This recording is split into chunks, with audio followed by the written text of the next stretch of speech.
Hello అండి.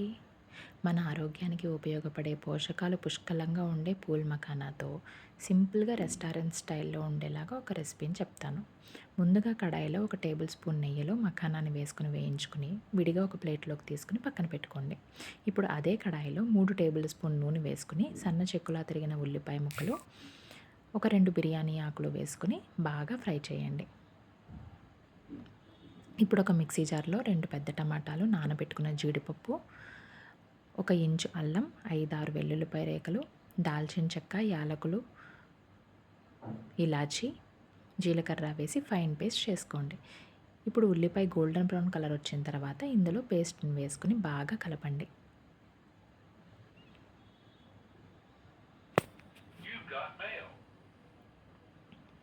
ఇలా నూనె పైకి తేరిన తర్వాత ఒక 3 పచ్చిమిరపకాయలని వేసుకుని ఇంకొకసారి కలపండి.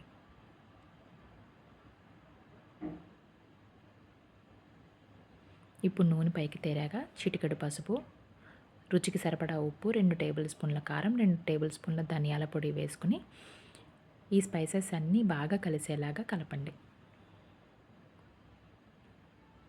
చూడండి, ఇదంతా సిమ్లోనే చేయాలి. హైలో పెట్టి చేస్తే మాడిపోతుంది. ఇలా నూనె పైకి తేరిన తర్వాత 2 టేబుల్ స్పూన్ల పెరుగుని వేసుకుని ఇంకొకసారి బాగా కలపండి.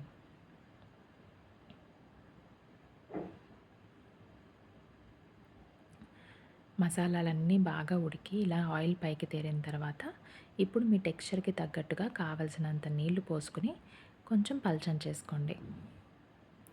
కూర ఆరే కొద్దీ చిక్కబడుతుంది, అందుకని ముందుగా కొద్దిగా ఎక్కువ నీళ్లు పోసుకోవడమే మంచిది. ఇలా బాగా కలుపుకున్న తర్వాత ముందుగా వేయించిన మఖానాన్ని వేసుకుని ఒకసారి బాగా కలపండి.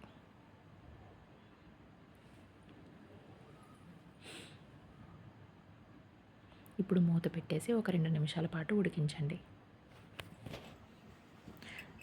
2 నిమిషాల తర్వాత మూత తీసి కొద్దిగా కసూరి మేతిని బాగా నలిపి వేసుకోండి. కసూరి మేతి మంచి టేస్ట్ని ఇస్తుంది కర్రీకి. బాగా కలిపి ఇంకొక 2 నిమిషాల పాటు మూత పెట్టి ఉడకనివ్వండి.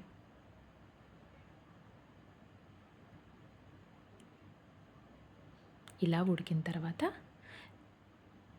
చివరిగా కొత్తిమీరతో గార్నిష్ చేసుకొని సర్వ్ చేయడమే. మీరు కూడా ట్రై చేసి ఎలా ఉందో కామెంట్ చేయండి.